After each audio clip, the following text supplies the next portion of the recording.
pulley. The pail of water that Jack and Jill had to fetch was not on top of the hill at all. It was actually at the bottom of a well. Unfortunately, it was too heavy for either of them to pull up. What they needed was a simple machine to give them a mechanical advantage. No, the inclined plane doesn't help. Nor does the lever. Nor the screw. What other sorts of machine are there? Ah, yes, the wheel. But what's Jill doing with it? She is arranging the wheel so that it will revolve on an axle stuck in that post. Very good. Jill's just rediscovered another sort of simple machine. A wheel that instead of being all of a piece with its axle, can revolve freely around an axle. Since this type of wheel is used mainly for pulling things, it's called a pulley. And Jill can hitch the rope around it and use it to pull. No, Jack can use it to try to pull the pail of water up. That's funny. He needs just as much force to try to pull the pail of water up this way as he did trying to pull it up the other way.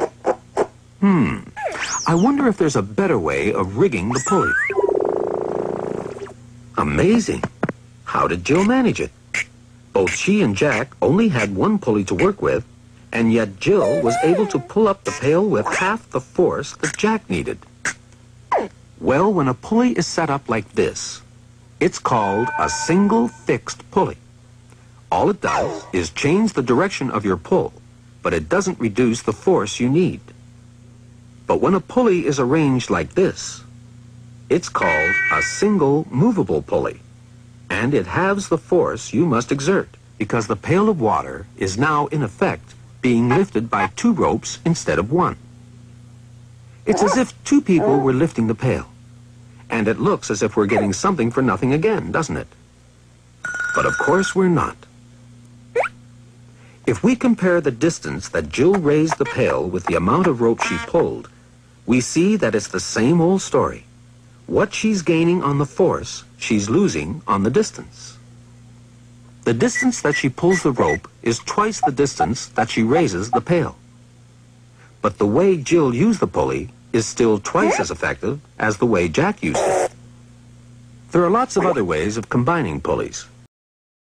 The pulley system that Jill finally rigged up for herself.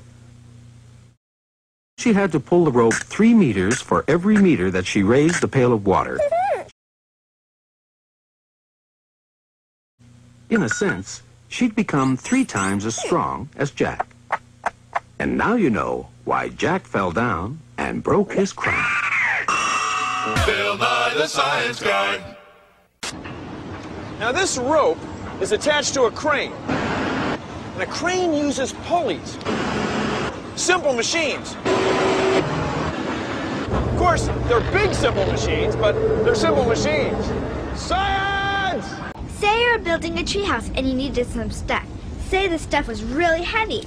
What would you do? I'd use pulleys. A pulley makes things easier to lift because it spreads the work. See this rope? Before it just used to go from me to Cammy. But now it goes from me to Cammy to me and then back to Cammy.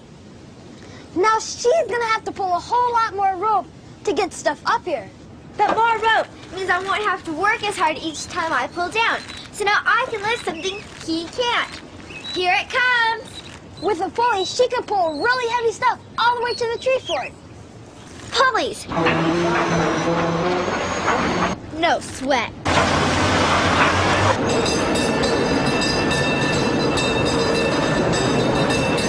Back in the 1800s, all these cable cars used to be pulled by horses. Okay, the cable cars operate by a bunch of levers and pulleys, which are very simple to operate and maintain. Now I'll take you down below and show you how the grip works.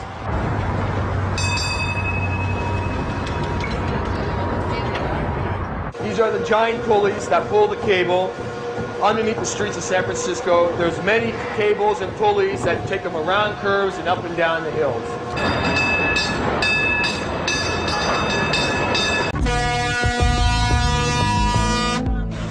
We're in the sun. Oh. Okay,